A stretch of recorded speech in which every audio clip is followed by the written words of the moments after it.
Bismillahirrahmanirrahim. Assalamualaikum warahmatullahi wabarakatuh. Perkenalkan, nama saya Ahmad Syafwan Kaisar dari kelas Public Relationship 3A. Di sini saya akan menjelaskan kaitan dari makalah kelompok 2 dengan makalah kelompok kami, yaitu kelompok 4. Makalah kelompok 2 yang berjudul hubungan antara filsafat dan komunikasi. Sedangkan kelompok 4 yaitu hubungan antara filsafat dan teknologi informasi. Dapat kita ketahui di bahwasanya di dalam kedua judul makalah ini sama-sama membahas masalah filsafat. Filsafat itu ialah sebuah kata dari sebuah kata yang berasal dari dua makna, yaitu philos yang artinya cinta atau mencintai, sophia yaitu artinya kebijaksanaan atau kearifan. Dengan hal tersebutlah filsafat ini merupakan artinya ialah sebuah jalan mencari ataupun mencintai sebuah proses untuk menemukan kebijaksanaan atau menemukan hal-hal yang diperlukan untuk dicari. Setelah itu kita melihat pembahasan filsafat dengan komunikasi. Dapat kita ketahui filsafat dalam komunikasi ini sejarahnya muncul akibat dari cara belajar atau mengajarkan bagaimana cara untuk berkomunikasi di dalam sebuah sidang ataupun mencari kebenaran. Jadi mengajarkan orang ini ketika dalam sidang untuk menuntut keadilan atau menyampaikan sebuah kebenaran. Sedangkan filsafat dalam teknologi informasi ini memberitahukan atau menjelaskan bahwasannya filsafat ini merupakan ilmu yang mana prosesnya itu untuk menciptakan inovasi-inovasi seperti hal-hal yang dapat mempermudah dan hal-hal yang dapat memperlancar jalannya kehidupan manusia dalam segi ekonomi, segi sosial dan berbagai macam lainnya. Jadi kaitan antara hubungan filsafat komunikasi dengan hubungan filsafat teknologi informasi yaitu ketika kita mempelajari ilmu filsafat, kita tentu menjalankan atau mencari tahu bagaimana proses ilmu ini. Mulai dari sebuah kemudahan, misalnya alat teknologi yang dapat kita lihat sekarang seperti handphone, seperti aplikasi, seperti jejaring sosial atau media sosial lainnya. Hal itu merupakan termasuk ke dalam teknologi informasi. Teknologi informasi yang mana dengan hal tersebutlah, alat itulah kita tahu proses bagaimana perkembangannya dari tahun ke tahun, bagaimana perkembangannya dari zaman ke zaman. Mungkin dulu tahun 1990-an kita masih menggunakan telepon biasa, yang mana di situ belum kita bisa berhubungan sosial, kita melihat wajah seseorang ataupun berhubungan secara langsung dengan seseorang. Kita mungkin hanya bisa lewat pesan yang kita ketik ataupun pesan lewat suara atau telepon. Nah, itulah merupakan jejaring sosial yang mana itu akan terus berkembang hingga saat ini.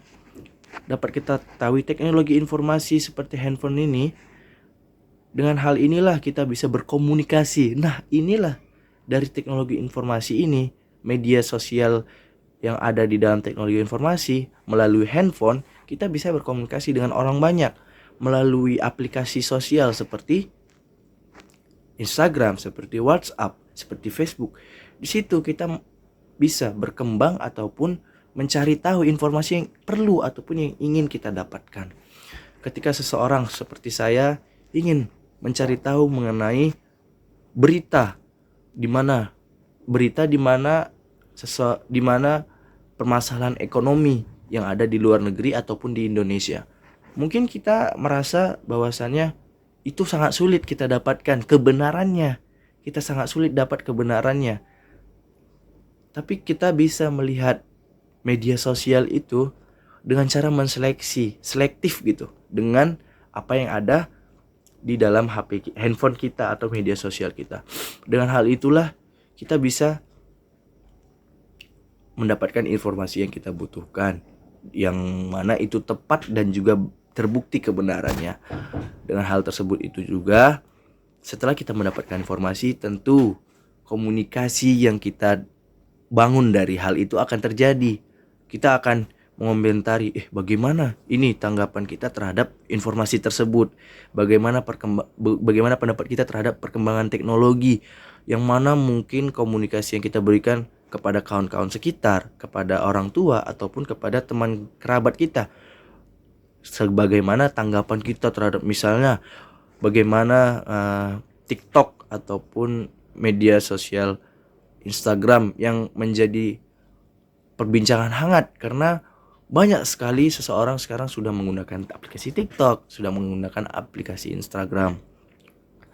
Dari situlah kita akan muncul pembahasan.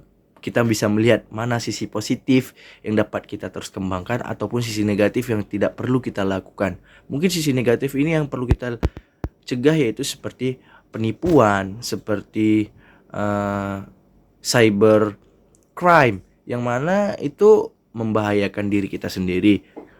Yang kita tahu seperti data pribadi kita bisa jebol ataupun data pribadi kita bisa terbongkar secara luas. Namun itulah yang perlu kita bijak untuk menggunakan teknologi informasi itu, agar komunikasi kita terhadap seseorang itu tidak terganggu dan malah menjadi sebuah acuan ataupun sebuah jalan yang menjadikan teknologi informasi itu agar kita bisa berkomunikasi dengan baik.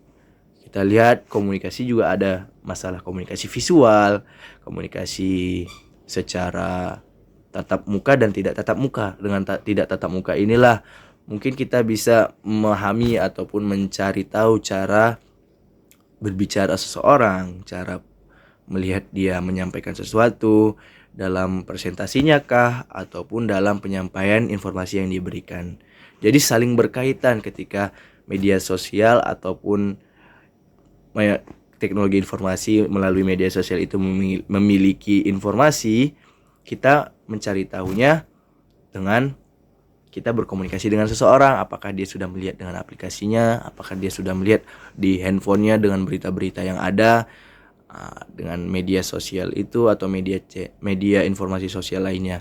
Sedangkan dari komunikasinya itu berkaitan ketika kita ingin menyampaikan segala sesuatu, mungkin sulit untuk kita menjangkau seluruhnya. Namun dengan media sosial kita dapat melakukan Zoom meeting, kita dapat melakukan video call dengan perkembangan ataupun pembahasan yang akan kita lakukan. Mungkin itu saja penjelasan dari saya mengenai ilmu filsafat itu, berkaitan antara teknologi informasi yang dapat kita rasakan inovasinya sekarang terhadap komunikasi, ataupun komunikasi itu sendiri terbangun yang menciptakan sebuah informasi melalui informasi yang dapat kita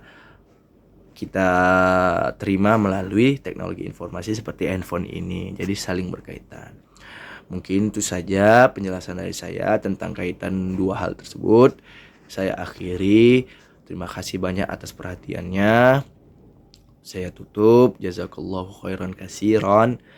Wassalamualaikum warahmatullahi wabarakatuh.